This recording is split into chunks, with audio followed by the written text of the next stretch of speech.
Hola, ¿qué tal? Buenos días, mis hermanitos. Me da mucho gusto saludarlos. El día de hoy vamos a tener la clase grabada.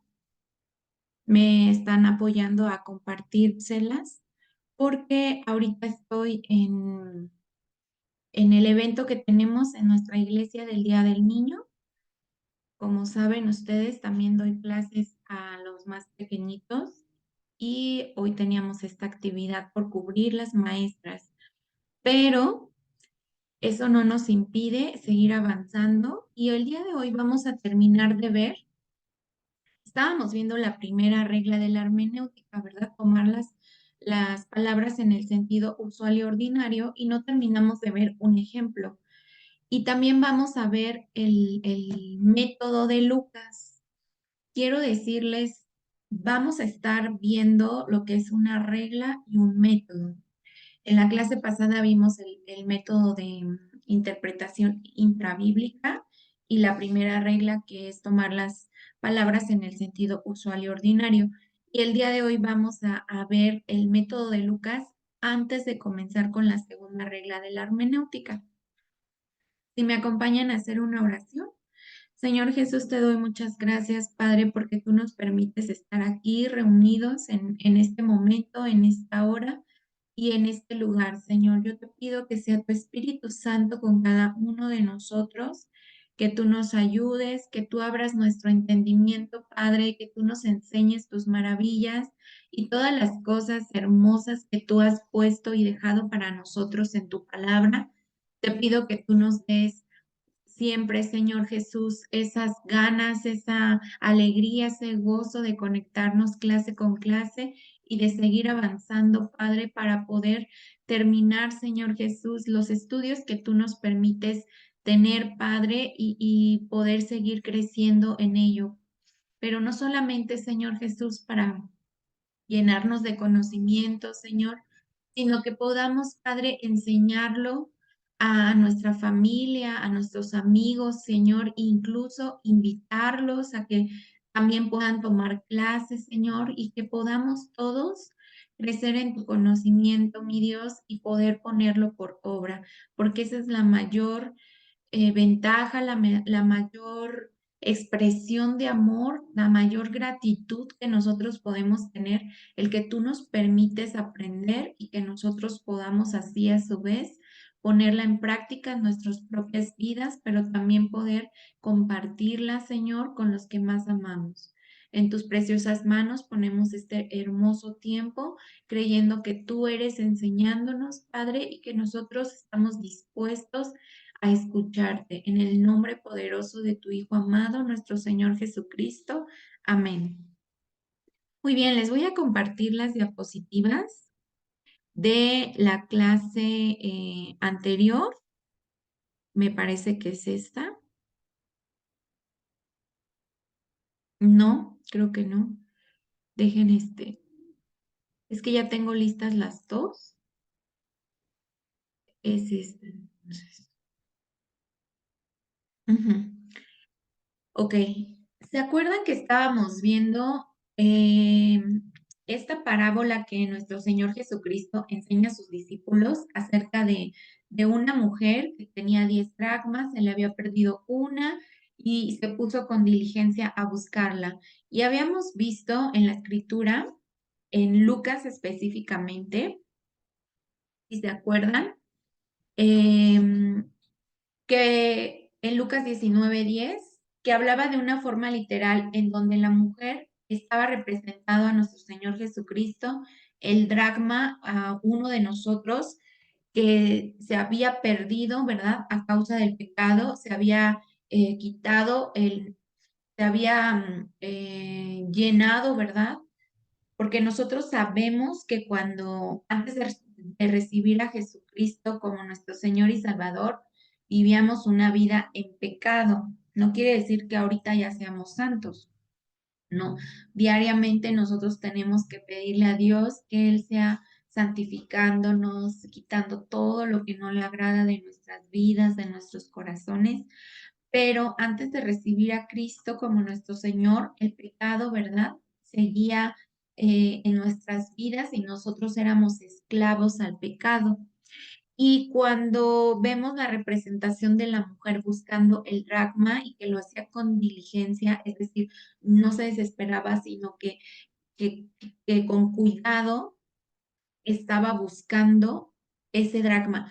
Yo estaba estudiando por qué era importante para ellos, o para ellas más bien, el tener las 10 dracmas.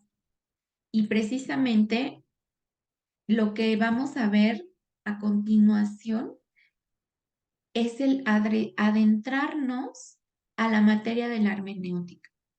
Porque a simple vista podemos decir, sí, es Jesús, el dragma son los que pues todavía no conocen de Jesús y Jesús cada vez que encuentra, ¿verdad? A alguien para salvarlo, que lo llama y esa persona responde, pues hace una fiesta, así como la mujer.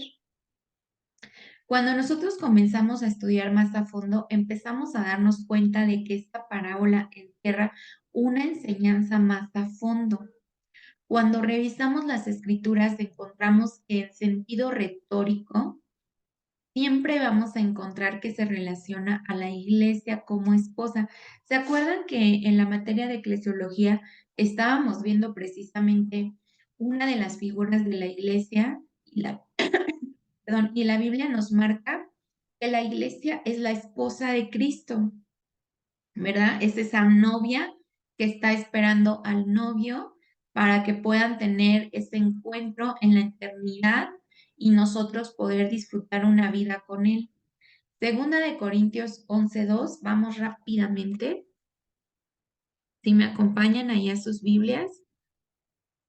Segunda de Corintios, capítulo 11, versículo 2, porque os celo con celo de Dios, pues os he desposado con un solo esposo, perdón, para presentaros como una virgen pura a Cristo, una mujer, una esposa más bien, sin mancha. Dice que nosotros vamos a ser vestidos de lino limpio y resplandeciente. Amén.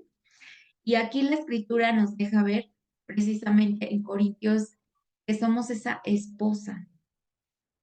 En Apocalipsis 19:7 también, que estamos esperando, ¿verdad? Al esposo y sabemos que en un momento va a ocurrir esto, que en un momento nosotros necesitamos estar listos, preparados para cuando llegue nuestro amado y nosotros podamos entregarle, ¿verdad?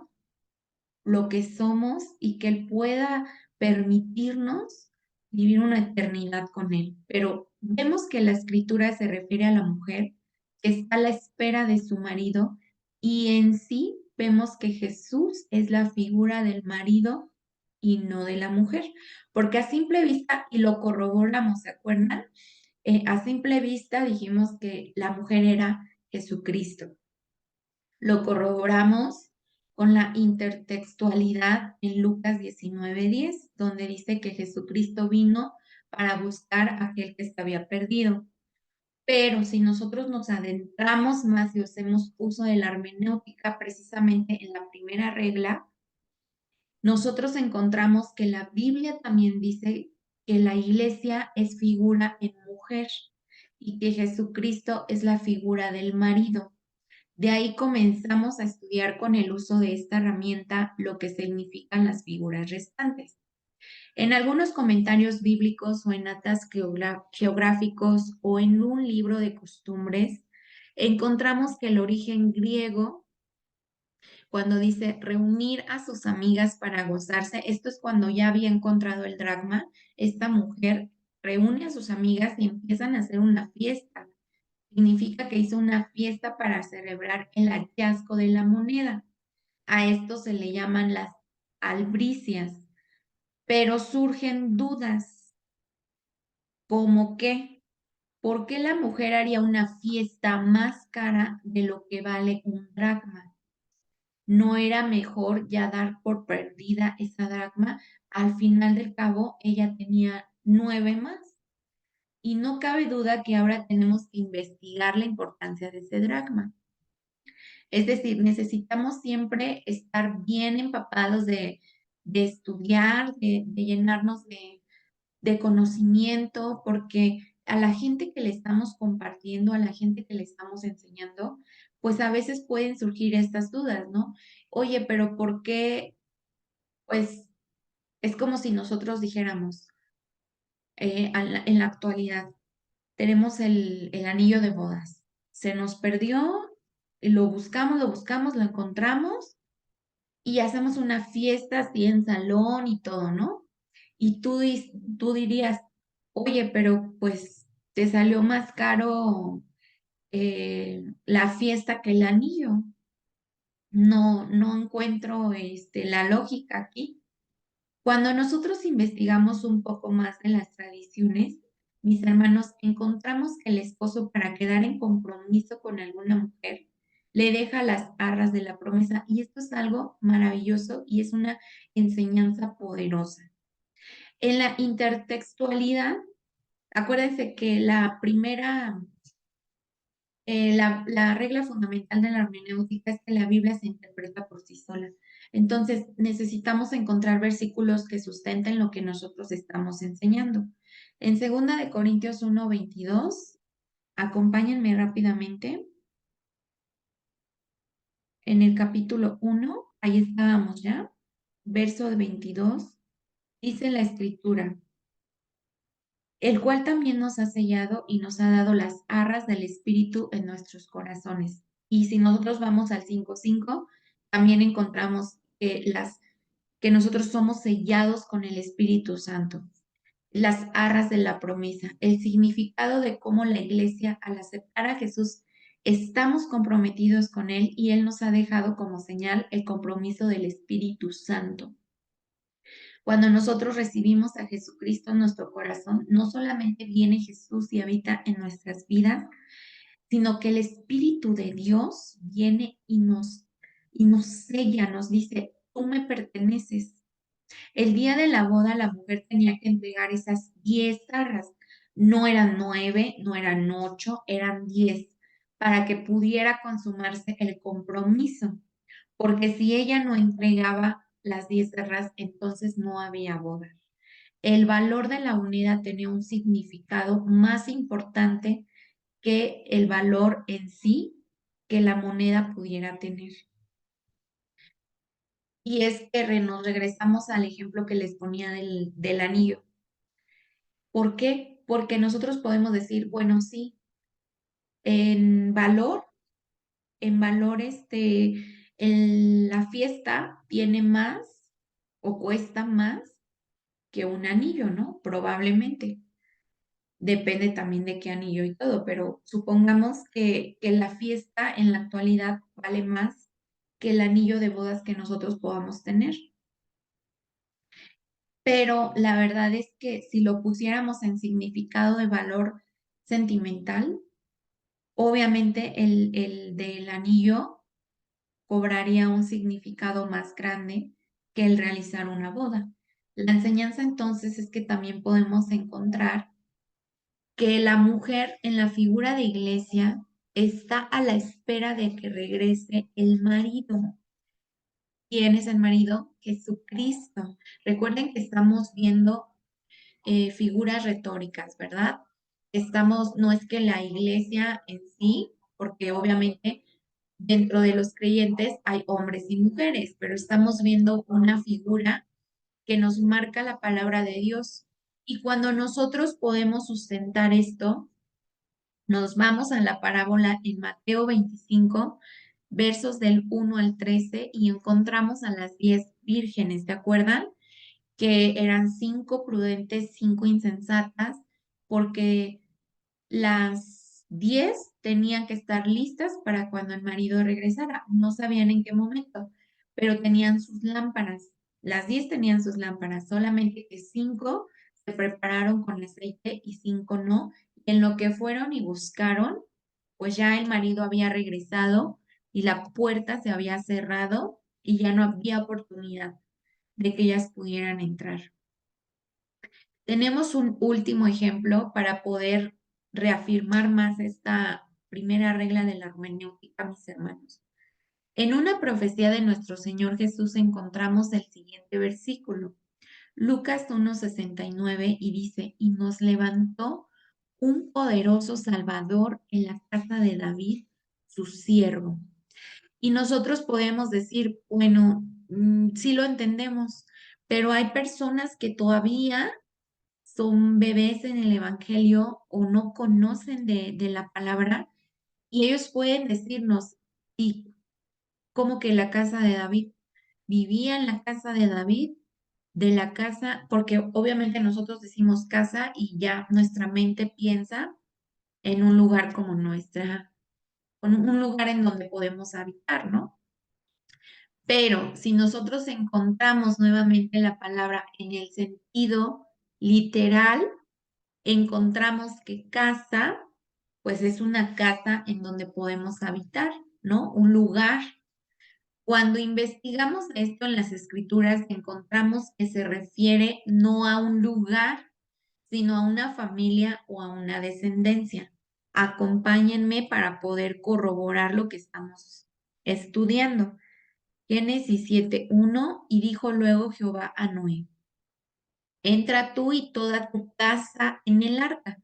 No quiere decir que Noé se iba a llevar literalmente su casa en donde era el lugar en donde ellos habitaban, sino se estaba refiriendo a tu casa en el sentido de a su familia, a su descendencia. Vamos a Génesis 12:1. Pero Jehová había dicho a Abraham, vete de tu tierra y de tu parentela a la tierra que te mostraré. Aquí también vemos que cuando le dice, y de la casa de tu padre, no quiere decir, no está hablando del lugar, sino hablando de su familia, de que ya no iba a estar con su familia. Él iba a tener que despegarse, que irse lejos de su familia. Y es entonces cuando vemos que el versículo en sí se refiere a que nuestro Señor Jesucristo vendría con poder de dónde, de la descendencia o de la familia real de Israel. Por eso es que nosotros le decimos a nuestro Señor Jesucristo, el Hijo de David, ¿verdad? Hechos 5:31, para poder terminar esto. Acuérdense que siempre es importante que nosotros podamos irnos a los versículos que puedan sustentar lo que yo estoy diciendo, porque si no sería como una ocurrencia nada más. 5:31 de Hechos. A este Dios ha exaltado con su diestra por príncipe y salvador para dar a Israel arrepentimiento y perdón de pecados. ¿Por qué? Cuando nosotros vemos en la escritura con mayúsculas príncipe y salvador, se está refiriendo a nuestro Señor Jesucristo. Sabemos que Él es el príncipe, ¿verdad? Y es nuestro Salvador. Entregó su vida para que nosotros pudiéramos ser parte de su familia, ser parte de su iglesia. Y es algo maravilloso. La verdad es que la hermenéutica, como ya lo hemos estado estudiando, igual ustedes con el pastor Gio, son pasos que nos ayudan a poder tener un entendimiento más claro y profundo de la palabra. Quiero que me acompañen ahora a ver también este tema que vamos a estar viendo el día de hoy. Yo no sé si tú lo tengas anotado, pero si no, yo te sugiero, ¿verdad? Te recomiendo que tú puedas anotar. La primera regla de la hermenéutica es tomar las palabras en el sentido usual y ordinario, no en el sentido literal, y esto es hablando de algunos versículos, ¿verdad? Como el que acabamos de ver, tanto cuando dice casa de David o cuando vemos la parábola de la mujer que buscó el dracma, pero también vimos el método de interpretación bíblica y el día de hoy, antes de ver la segunda regla de la hermenéutica, que es tomar las palabras en el sentido que indica el versículo o tomar las palabras en el sentido que indica la frase. Vamos a ver un método de un hombre que de verdad es maravilloso, el método de Lucas. Primero, hay aspectos positivos de un intérprete. Esto es de un estudioso de la Biblia, alguien que va a interpretar las escrituras. Como ya lo hemos mencionado anteriormente, el intérprete debe de cumplir con ciertas características generales y ciertas características especiales. ¿Se acuerdan? Eso lo vimos en la clase anterior. Si no lo tienes, yo te invito a que lo puedas anotar. Los voy a dar rápido. El método de interpretación bíblica tiene dos requisitos, el general y este consta de objetividad, espíritu científico y humildad. Ya los vimos.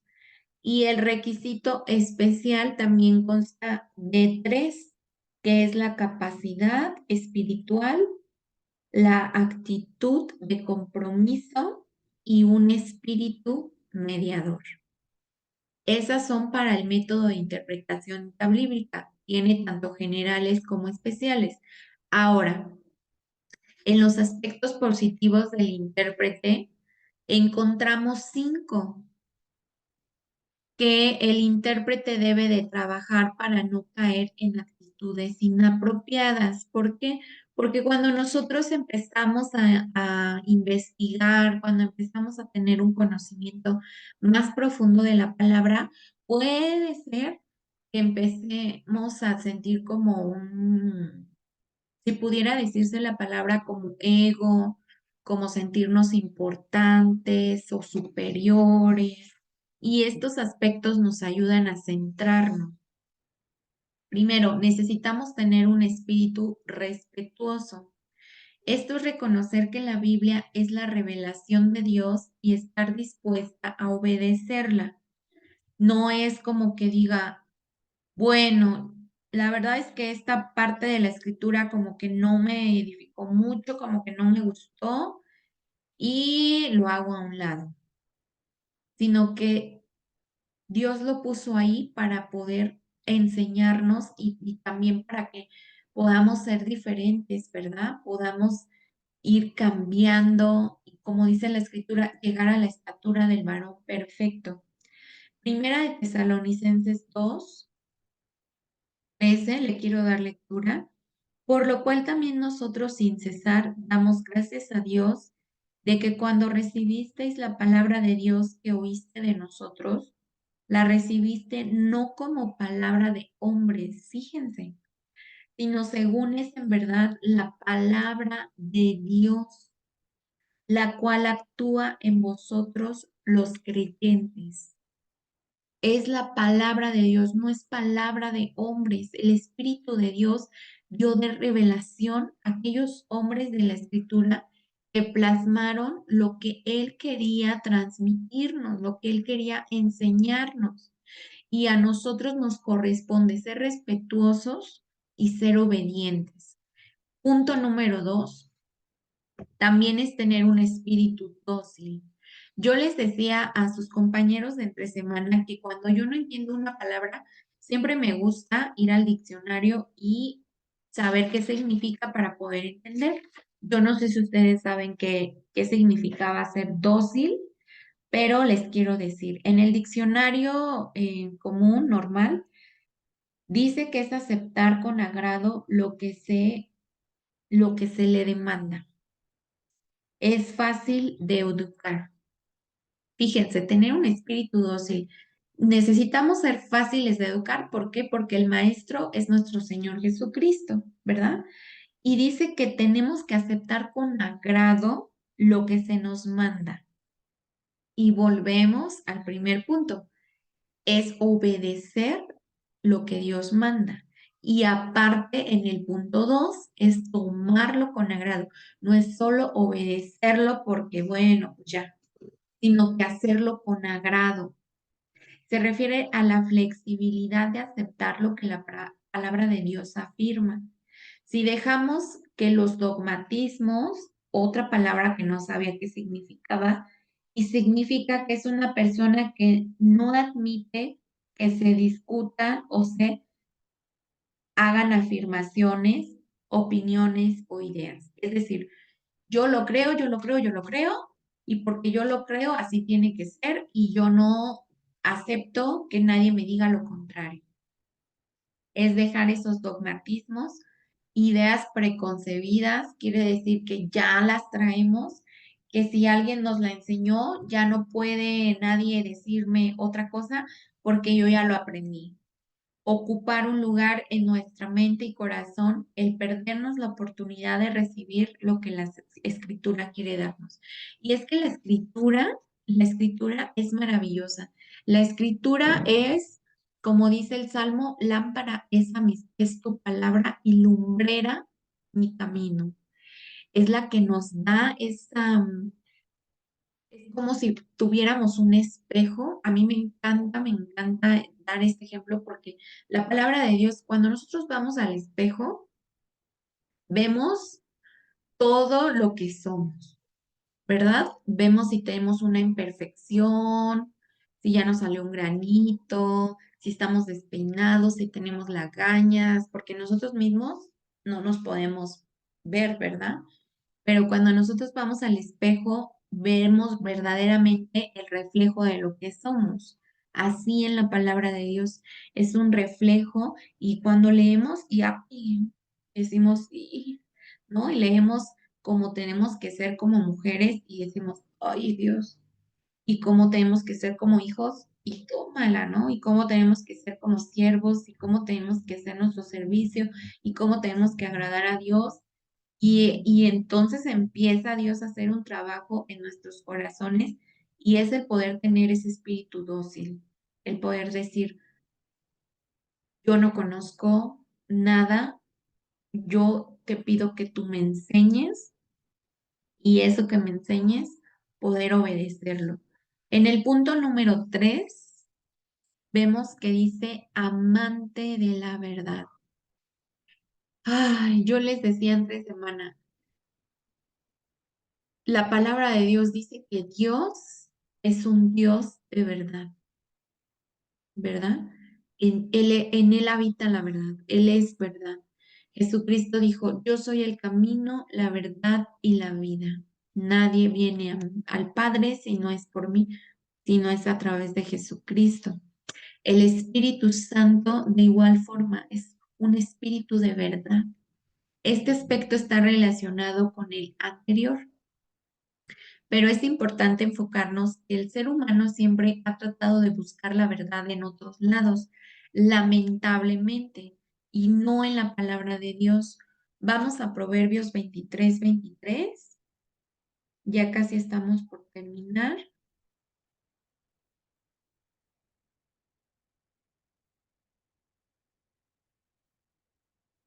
Dice la escritura, compra la verdad y no la vendas, la sabiduría, la enseñanza y la inteligencia. ¿Quién nos dota de sabiduría, de conocimiento y de inteligencia? La escritura dice que Dios es la fuente de sabiduría. Jesús les enseña a los judíos de este tiempo que buscar la verdad era aquello que los haría verdaderamente libres. Jesucristo es la verdad y esa verdad nos hace libres. Y en Hebreos menciona que para ser maestros de la palabra deberíamos siempre enseñar la verdad. No la verdad que yo considero, sino la verdad en cuanto a la palabra de Dios. ¿Y cómo vamos a conocer la verdad? Cuando leamos la escritura. Cuando conozcamos la escritura, cuando leamos la palabra de Dios, vamos a encontrar la verdad. En el punto número 4 dice que debemos de ser pacientes y perseverar en el estudio. Jesús desafió a los judíos a escudriñar las escrituras pues estos dominaban la palabra, pero no la entendían. Y podemos llenarnos de conocimiento, incluso podemos sabernos la palabra de Dios, llenarnos de versículos, pero si no los ponemos por práctica, como lo hacían los fariseos, lamentablemente, que tenían mucho conocimiento, pero no ponían en práctica lo que ellos sabían. Eso es muy importante. En el punto número 5 y último, de los aspectos que necesita tener un intérprete de la palabra de Dios, es ser prudente en los textos que buscamos comprender. Un principio básico de la comprensión es que va de lo sencillo a lo complejo. Es como nosotros. Cuando nacemos no sabemos correr. Necesitamos primero aprender a gatear, luego a caminar y posteriormente correr, ¿verdad? Vemos que nuestro Señor siempre enseñaba utilizando este método. Debemos de pedirle sabiduría a Dios para poder enseñar. Siempre, de verdad, o sea, cuando nosotros incluso abrimos la palabra de Dios y queremos aprender más de la palabra de Dios, nosotros necesitamos de ir al autor de la palabra de Dios, que es precisamente nuestro Dios, y pedirle que Él nos enseñe, que Él nos deje ver todas sus verdades y que nosotros podamos primero aplicarlo a nuestra vida y posteriormente compartirlo. En los métodos de interpretación, los resultados dependen de los sistemas o métodos de trabajo que se utilicen, y esto se puede aplicar en la misma forma o en la manera que estudiamos las escrituras. Pero antes de avanzar, mis hermanos, tenemos los métodos, pero necesitamos contestarnos dos preguntas muy importantes. La primera, ¿qué es un método? Y la segunda, ¿por qué es necesario seguir un método? Cuando por la primera, que es la primera respuesta a la pregunta de qué es un método, encontramos que la palabra método viene del griego y es métodos con H y se divide en dos. La primera es una preposición que es meta y la segunda es un sustantivo que es odos. La primera es una preposición y la segunda un sustantivo. Método se divide en dos, meta y odos. Meta significa hacia y odo significa vía. Entonces, cuando nosotros juntamos estas dos palabras, podemos decir que significa camino o marcha. ¿Por qué? Porque decimos, es una vía hacia. Entonces, ¿es un camino, verdad? ¿O es una marcha? Y eso es algo interesante y muy importante de conocer. La segunda respuesta a la pregunta de por qué es importante seguir un método es que es necesario porque un método es un esquema normativo de operaciones recurrentes y relacionadas entre sí que producen resultados. Y eso es algo importante. Porque si alguien que está estudiando la palabra de Dios quiere siempre llegar a un resultado, ¿verdad? A un conocimiento. Dicho esto, comencemos con algunos métodos conocidos, los cuales podemos nosotros estudiar para ahondar más en las escrituras. Lucas fue uno de los hombres que la Biblia nos muestra que investigó y estudió a fondo para poder reunir los materiales para la escritura del Evangelio. ¿Se acuerdan que tenemos cuatro evangelios en la palabra de Dios, que es Mateo, Marcos, Lucas y Juan? Vemos que Mateo, Marcos y Lucas fueron discípulos de Jesús, pero Lucas no. Lucas no vivió o estuvo presente cuando Jesucristo sanaba, liberaba, predicaba, enseñaba. No estuvo. En este trabajo que hizo Lucas encontramos uno de los mejores trabajos que sigue un método. Por eso es que ponemos un ejemplo y por eso es que se le nombra el método de Lucas. Número uno, en primer lugar vemos que hizo una profundización de la búsqueda de la verdad. partiendo y yendo más allá de lo que él conocía. El primer paso es entonces investigar y a Lucas no le bastó con conocer los hechos, sino con entenderlos. Realmente tenía un espíritu científico, si nos damos cuenta. No solo, él conocía, obviamente, él sabía, pero l- el querer adentrarse más lo llevó a indagar, a investigar. El segundo punto que vemos en el método de Lucas es que él tuvo un proceso diligente y ordenado del análisis de todo el material que él tenía a su alcance. Es decir, él investigó y encontró y llenó, a lo mejor, ¿verdad? Hablando figurativamente, su mesa de toda la investigación. Si prestamos atención dos veces, hace referencia a una búsqueda de los elementos disponibles. Es seguro que Lucas había leído y estudiado lo que otros ya habían escrito o hablado acerca de Jesús. Y es lo mismo cuando nosotros investigamos acerca de un tema que queremos exponer. ¿Verdad? Siempre vamos y buscamos en libros, en el internet, en comentarios, de llenarnos ahora sí que investigar de todos lados, buscar con diligencia. No solamente es buscar como que, ay, bueno, ya busqué en uno y ya, sino que es ser adentrarnos más, ¿no? El como esa mujer que vimos que se le perdió su dracma y con diligencia no desesperarnos sino que ser diligentes, ser persistentes y ser ordenados con el material que nosotros encontramos. Porque luego a veces decimos, ay, es que con tantas cosas ya no sé ni por dónde empezar, ¿no? El número 3 que vemos en el método de Lucas es que escribió el Evangelio de una forma ordenada para que la verdad sea claramente entendida. Y tan solo nosotros podemos irnos al Evangelio de Lucas y ver precisamente cómo fue su investigación. O sea, fue un hombre realmente que tenía un espíritu científico, pero aparte realmente anhelaba, ¿verdad? Encontrar un resultado a lo que él estaba investigando.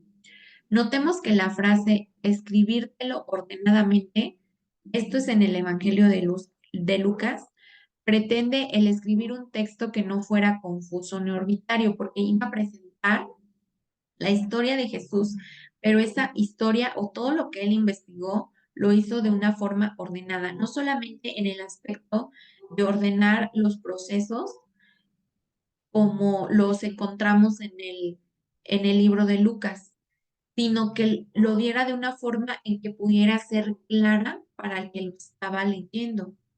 Este hombre nos dejó con esta explicación uno de los métodos más visibles y que dejaron uno de los libros con riquezas y verdades de la vida de Jesús. Y podemos decir, bueno, la verdad es que aprendemos mucho acerca de este gran hombre y lo que podemos en esta diapositiva ya es de la segunda regla de la hermenéutica. Con esto terminamos la clase del día de hoy, pero lo que les quiero dejar es esto precisamente. A pesar de que sabemos que Lucas era un doctor, en la forma secular, Lucas era un doctor, y que normalmente pues un doctor que hace investigar y llegar a conclusiones, llegar a resultados, eso que sabía en lo secular lo utilizó, o esa habilidad, ese talento lo utilizó en la forma espiritual y que ahora eso que él hizo nos deja a nosotros una enseñanza que a pesar de que nosotros pues no vivimos en el tiempo de Jesús como Lucas, podemos también ir a la palabra de Dios, pedirle al maestro de maestros, pedirle a Dios que sea dándonos ese entendimiento, dándonos ese espíritu científico, esa docilidad, esa obediencia y todo lo que vimos en esta clase, que me parece magnífico, tener, poder estudiar más a fondo la palabra de Dios y poderlo compartir, porque ¿qué hizo Lucas?